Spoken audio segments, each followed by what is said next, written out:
And if you can't run, then walk. And if you can't walk, then crawl. But whatever you do, don't stop.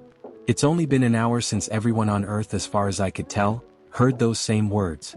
I was already walking through the park when I heard them, and after seeing what happens, I won't be stopping anytime soon. It's been 2 hours now. I've kept walking. I'm tired, but stopping is not an option. Some people try driving, but the act of getting in a car requires stopping, even for the briefest moment. And as those already driving when they heard the rules soon found out, it's impossible to move indefinitely in a vehicle, especially in a crowded city. Their screams kept me moving. It's been 4 hours now, and I'm exhausted, with the only thing pushing me forward being the fear of what awaits when I stop. And yes, I mean when, proven by plenty of those around me, eventually I'll have to stop. Some have just given up, accepting their fate only to immediately regret the decision. Some just couldn't take the screams anymore, and most simply don't see the point of continuing. And with every step I'm starting to become more like the latter. It's been about 6 hours, and for the first time I saw what happens up close. I was walking aimlessly down an alley, trying to get away from the madness, when I saw a young man no more than 16 crying. It didn't even register at first to me until he made eye contact with me. He had stopped moving. His eyes were bloodshot, and not just whites around his pupils, I mean the entirety of his eyes were crimson red. Black tears streamed down his expressionless face, and then he smiled. A wide, toothy smile that would have screamed of joy if it wasn't followed by animalistic screams that would give the biggest horror fanatic nightmares. I wish I could say witnessing his dying moments was the most horrific thing to happen to me today, but then it hit me, the realization that I had stopped moving. Emergency alert. Warning, this is not a test. I repeat, this is not a test. Citizens of the world. Lock all doors. Close all of your blinds. Do not go near any windows. Do not look outside. Do not leave your house. Stay in a room with no windows. Gather what supplies you can. Turn all of the lights off. Do not open the door for anything. When I first heard it, it didn't even sound real. It sounded fake, like something in a horror movie, but it was an emergency, so I decided I probably should do what they tell me. I grabbed a flashlight, pillow, my phone, charger, food, and basic other stuff to keep me entertained while this stuff happened. I had no idea what was going on, but once I got into my bathroom and got comfy, I texted my parents asking them if they got the alert. They also did. They said citizens of the world. Did they actually broadcast that to world? I asked myself. So I texted an internet friend that lives across the world, and they said they got it too. Same exact message. And to be honest, it's kinda scary. They tell you what to do but not what's going on, and people are scared of that. 20 minutes later. Emergency alert. This is not a test. I repeat, this is not a test. Unknown creatures have been knocking on people's doors and been killing people that open the door. There is 5 major hotspots. Washington, D.C., Tokyo, Toronto, Moscow, and London. They have been located all around, but it seems as if they are attacking those first. This is an invasion. Stay in your rooms. Do not open any doors. Do not look outside. They can kill you instantly with just a look. May God help us all. Emergency nuke sirens are going off. Tornado sirens are going off. What is going on? Is this a prank? How can an invasion be real? Are aliens real? How can I even comprehend that? I had car alarms going off. I hear things being destroyed. They are here. They are killing. It sounds like a war zone out there, but without any guns. What can the government do? Just shoot them? But they would die looking at them. There's no possible way we could ever survive this. We are going to die. I text my parents, but no answer. I text my brother and sister, no answer. I start to panic now. What if my family is gone? And all I can do is listen to other people's families get murdered. The nuke sirens have started again, and they are very loud, shaking my whole apartment. I wonder what the other people in my building are thinking. Probably like me, this is it. This is the end of the world. Everyone on this planet will die. I hear a knock on my door. I don't answer it.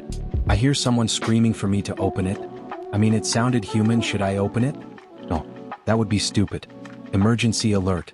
This is not a test. I repeat, this is not a test. The extraterrestrial are attacking every major city in the world. There is a lot of them. We have not found out what they want. Stay inside. Millions if not billions are dead. Stay inside. It's as if the government have given up now. There's no way to fight, and these messages are less helpful each time they come on. If billions are dying, then I don't know how we can survive this. I mean, I have so far. But it doesn't sound like for long. I hear buildings being destroyed. I hear cars being destroyed. My building has been hit a few times. I'm hearing my world crumble before me. At this point, there's no reason to hope anymore. There's so many dying and there is so much chaos, they will get everyone. I would love to know what one of these things looks like. But if I see them, I die. I hope someone takes a picture, and if we do survive, I want to see it. I want to see what's killing us. But the end is nowhere near, and I don't even know how many people we have left. Should I just kill myself? Maybe I should die before they get me. I don't want to die by those things. Plus, what if I do survive and get survivor's guilt? Then there's no way I... Emergency alert. This is not a test. I repeat, this is not a test. The extraterrestrial have left and left billions of people dead. If you are alive, please tap the button on your phone now. If on a radio, tune to 104 and state your name and city. We will update you in 20 minutes. There's no way I would want to live. That's what I was going to say. And yet, somehow I'm actually alive. Do I want to die now? Well, no. But how many people are alive? What did these things want? Why did they attack us? There's too many questions to even ask right now. At this point, all we can do is try to figure out some numbers and restart society. How can a world like ours recover from something like this? How long until society is normal again? Will humanity ever be the same? I don't know. What I do know is that I could have lost everything. I will text my friends and family and come back with some numbers. Emergency alert. This is not a test. I repeat, this is not a test. We have reported a little over 1 billion people accounted for. Not every country has the technology, so we will investigate those countries in the coming months. We do not understand what these creatures wanted, nor what they have taken. In the next month or two, we will be figuring out the next steps for humanity. May God help us all. Only 3 people I know survived. My sister, my uncle, and my best friend. Everyone else is dead. I want to kill myself. But at the same time, humanity needs me. We need each other to continue human life. Only time will tell what to do next. If there is anything next. My son was diagnosed with something far worse than cancer. Mommy, my privates hurt. Was there any way for me to know how frightening those 4 words were at the time? Like any mother would do, I got on my knees. Let me see. My 5-year-old son pulled down his pants and showed me. As I looked, a shock of fear went through me. His testicles were red and swollen. I tried not to panic and thought about what it could be. Nothing, other than the worst-case scenario, came to mind. The night before, during bath time, his privates looked normal. What the hell happened? Trying my best to not scare my son, quietly, I told him to pull up his pants and put on his shoes. We arrived at the doctor's office 20 minutes later. After the examination, the doctor sent my son into the waiting room and called me in to have a private conversation.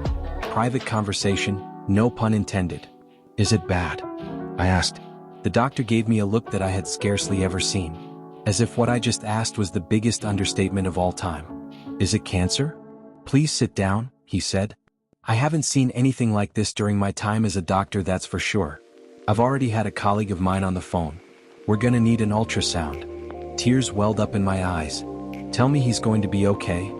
I can't say for sure, but I can tell you that if it is some type of cancer, testicular is the easiest to treat. He paused.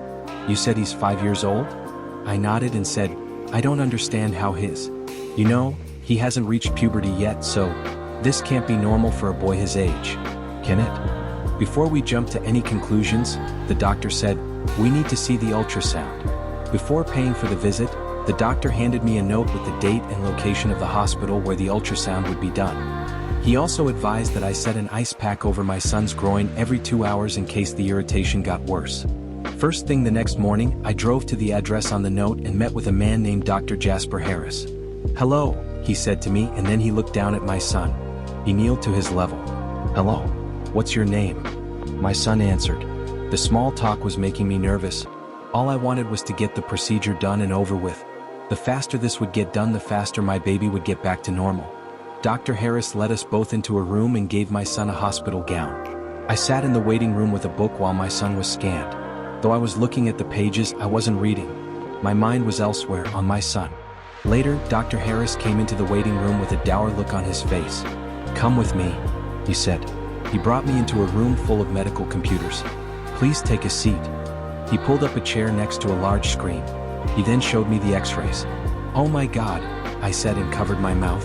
The x-rays showed 2 testicles that were larger than any you'd see on a grown man. Both of them came up white on the ultrasound. Surgery must be done immediately. Dr. Harris said, I've never seen anything like this. It seems as if the tumors have encapsulated his testicles. I whimpered in the chair. A hand rested on my shoulder to console me. It didn't help. Please, I said, save my son. Nothing could be done that day because of complications due to the coronavirus.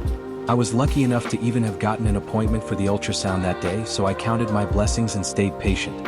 At this point, my son was almost completely in the dark about the whole thing, or so I thought. We were driving home from the hospital. He was sitting in his booster seat when he asked, "Mama?" I looked at his reflection in the mirror. "Yes. When we die, do we go to heaven like Grandma says?" I was speechless. What was I supposed to say? And how did the idea of death get on his mind? Did the doctor say something to him? Was it just a coincidence? Or was there some kind of primal intuitiveness that made him aware of how severe his illness was? A single tear slipped down my cheek. "I don't know, baby." He lay there on the operating table, unconscious. The surgeon and his helpers were shuffling about, preparing for the incision of the cancerous bulbs hanging between my son's legs. Before my son was put under, he cried and made it clear that he wanted me in the room while the surgery was performed. "I want you with me," he'd said.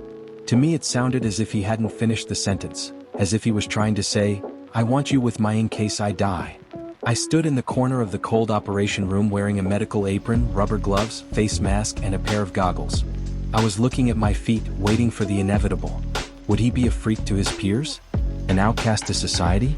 Would he ever find someone to love him? Not as a mother, but as a lover?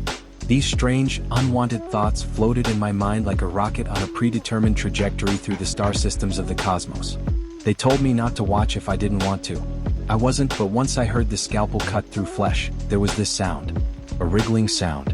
A sloppy, greasy, writhing sound. The bodies of the medical professionals surrounded my son, so I was unable to see him. I stood on my toes, but I still wasn't tall enough to see. "Oh my God," a nurse said. "What the surgeon said through his covered face. Wet slapping sounds came. Something was dropping on the room's floor. What? The doctor and nurses stood back. One nurse yipped and dropped a stainless steel tool she had been holding. She ran out of the room, the doors swinging behind her. The sound of wet drips still came. I looked at the surgeon's feet. Something was wiggling on the floor. Snakes? No, too small for that. Centipede? No, they didn't have legs. As the surgeon and the remaining nurse moved away from the table, I was able to see everything. Everything. Cracked open like eggs. "Honey, breakfast is ready." "Coming, Mom." "Mommy?" "Yes." "My private's hurt." "Parasite?" Wet goo and slime from a world far beyond the comprehension of the human imagination spewed out from between my baby's legs. But no, let's not be too melodramatic. I'll just say it clearly and simply. My son's testicles had a nest of fucking worms inside of them. They writhed and squirmed and moved and slopped over the table, down to the floor and over the shoes of the surgeon and nurse. And guess what? Next thing I remember was blackness. I fainted and cracked my head on the tile floor. I was removed from the room and woke up in a chair located in the large waiting area. I remember squinting because the chair I was sitting in faced the windows where the sunset was. Where was I? Right, the hospital, 3rd floor. A nurse with scrubs that were a size too small for her came over with a cup of water. How did they allow nurses to wear that? Her boobs were practically hanging. "Ma'am?" I blinked and then my eyes focused on the nurse's face. "Why, yes," I said. "Please drink this." "My son?" I bolted straight up. "Where's my son?" "Those things. Is he all right?" Water tipped over the rim of the paper cup as she put a hand on my shoulder to sit me back down. "He's fine," she answered. "There were just a few minor complications." "Minor complications?" "Haha, very funny, wiggle wiggle woo. He lost some blood but the procedure is over. You can see him in a few hours." I talked to the surgeon about what happened at the operation table. The only answer I got regarding what was inside of my son was, "We're not completely sure what they are or what species of parasitic organisms they belong to. We've run some tests to see if he still had any left inside, but we're not sure if he's clean. We'll have to put him on mebendazole. It's the best we can do for now." And that was it. The men in the black suits showed up to interview me, my son, the surgeon, and both nurses. Who were they? The fuck would I know? It's been 2 months since the operation. My son had to stay in a rehabilitation center for about a month and a half, which wasn't fun for either of us. I'm now on anxiety medication. It started the day after I took my son home for the first time in a while. I just lay awake at night worrying about him. Frequently, like every 5 minutes, I would get out of bed and go into his room to check on him. I wouldn't get any sleep and I had to spend time away from work. Things have been hard lately because of it. Child support is next to nothing, no thanks to my ex-husband. At least it seems like the medication is working, so now I'm able to sleep. They sent my son home with a clean bill of health minus 2 testicles, or so they thought. I'm sitting in a waiting room once again. Yesterday, while eating a bowl of cereal and watching the idiot box, my son stepped out of his bedroom and shuffled into the kitchen. He said 4 words. "Mommy, my eyes hurt."